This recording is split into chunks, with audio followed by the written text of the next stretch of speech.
So, Looper app demo. Yes, as you may recall, I took a bit of a straw poll as regards what you might like to see me demonstrate for you. Perhaps show you how to play one of my songs on the guitar, or maybe do a bit of a stunt rhyming workshop. But what you overwhelmingly wanted was to see how the Looper app I use on stage works. So that's what we're going to do. Now, obviously on stage, I use it in my iPhone. Today, I'm going to show you how to use it on my iPad. A couple of reasons. One, greater visibility. You can see what I'm doing. And also, two, you're in my iPhone right now. I'm using my iPhone to video this, so it can't be in two places at once. So iPad it is.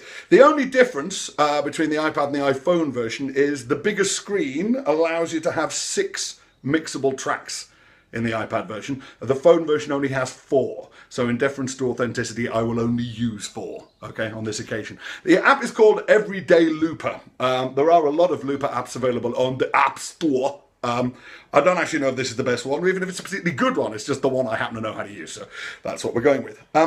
Bit of background. I downloaded it almost immediately. I got an iPhone, the app, back in about 2009, 2010. Saw this great YouTube demo of this guy doing amazing things with it. I thought, yes, I'm having that. And downloaded it, and then never got around to figuring out how to use it for about a year. It just sat on my phone doing nothing. And then in 2011, a couple of things happened. One, in the early 2011, I signed up to do Edinburgh. And in particular, I signed up to do what was going to be my first solo show at Edinburgh for about 10 years. In the previous few years, I've been going up with a band. And I wanted to incorporate some things into this solo show that had evolved in the act during the band years. You know, and in particular, I wanted to do a track called My Name is Macbeth, which those of you who've been following me about for a while will know. It's kind of my composite Shakespeare Eminem parody, okay? It's basically the entire plot of Macbeth done as an Eminem track, is what it is. And I thought, well, how am I going to do that on my own? And I thought, well, it's not just going to work with just me and the guitar. That's not going to work. And I didn't want to just kind of rap over a pre-recorded track. I thought it's going to sound a bit weak and apologetic. So I thought, what am I going to do? But anyway, around the same time, the Distraction Club started. Right, we're coming up on our 6th anniversary, spring 2011. And the headliner of the first ever Distraction Club was an amazing guy called Shlomo. If you don't know him, you must check him out. He's basically a beatboxer, but there's more to it than that. In particular, he has a big kind of rack-mounted loop station that he makes these amazing sounds with. And I think that year he actually won the Loop Championship in Los Angeles. And so anyway, there he was in the club with his big loop station, making the most amazing sounds. And I thought, wait a minute, I've got like a rinky-dink version of that set up in my phone. And then it occurred to me that maybe the way to go with doing Macbeth on my own was to use the looper to build up a track that I could then rap over, and I could do it in bits while I'm doing like the spoken intro, and that kind of made it all part of the performance, you know. And then I've been incorporating the looper into my solo shows ever since. I learned how to do sort of melodic kind of doo-woppy kind of things. I'm going to show you one of those in a minute. I did a deconstruction of Tomorrow Never Knows by the Beatles. It's one of my favourite things I've done with the looper. I'm not doing that right now. Goes on a bit, and you need an echo effect on the voice for it to work properly. But anyway, fundamentally, the way the looper app works is you have these tracks, and first thing you obviously need to do is record the first loop. That establishes the length of the loop. And obviously any rhythmic components that need to go into the mix you generally put in the first loop. So what you do with this is you tap on one of these tracks, one of these lines, and then it starts recording. Then you tap on it again, and it stops recording. Just a second.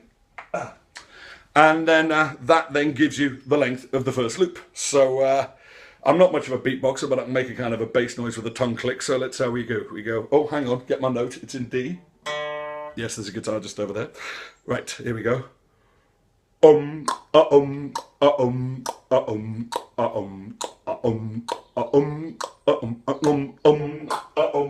There it is.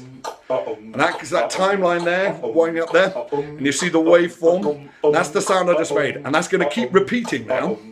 Now, build up the sound a bit, bring a kind of a chordal element. Obviously you have to do that one note at a time, because you can only sing one note at a time unless you're a Mongolian throat singer. So start with the next one. That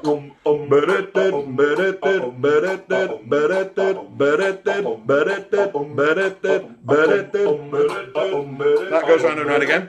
You tap on it, it goes purple, means it's going to start recording next time round. Here we go.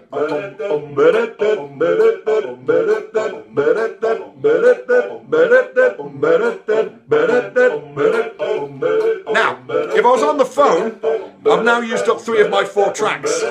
So to make room, what you do is you mix these together. So tap on it, hold it, pull it across, tap on it, hold it, pull it across. All that noise is now on one track, and that's kind of the backing track for the whole song. It also means you can only stick to the one chord sequence, you can't vary the chords at all.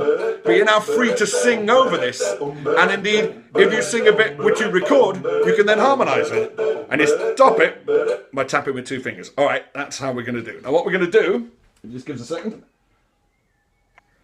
is we're going to start that song all over again, and I'm going to do it as live, like I would on stage, obviously with the pad rather than the phone, so you can see what the actual live process is, because it is quite tricky, because you have to keep one eye on this the whole time, and obviously still keep performing to the audience, but be sort of, you know, mixing and fading stuff up and down as you go. Oh, that's the other thing, you can fade the tracks up and down by sliding your finger up and down them like a volume button, which is important, because if you record an element, say for the chorus, that you then need to disappear as the verse comes back around, you have to turn it back down.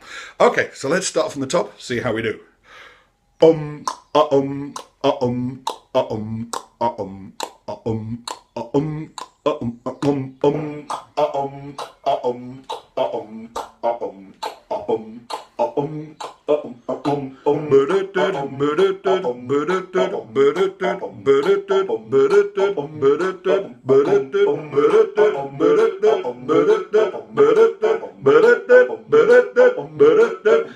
Stuff is not created or destroyed, it simply changes state. I'm sure you've had all this explained to you. And while I realize quantum physicists might not agree with all of this, for the sake of this song we'll say it's true. And so the atoms in the molecules in your blood and bones and follicles have been around for several billion years. They were forced in a collapsing star, and now they make it what you are, and even when you're dead they'll still be here. Cause everything you are was something else before, and it'll be something else again after you're gone. Everything you are was something else before, and it'll be something else again after you're gone. So if you're buried or you burned, your bits and bobs will be returned to be recycled in the biosphere. And all your pent-up energy might grow some flowers or a tree, so none of you will ever disappear. Now it's not quite immortality, but quite the thought, it seems to me, that none of you is ever gonna stop. So if you'd hoped to last until the end of time, guess what, you will, at least until the universe goes pop. Cause everything you are was something else before, and it'll be something else again after you're gone.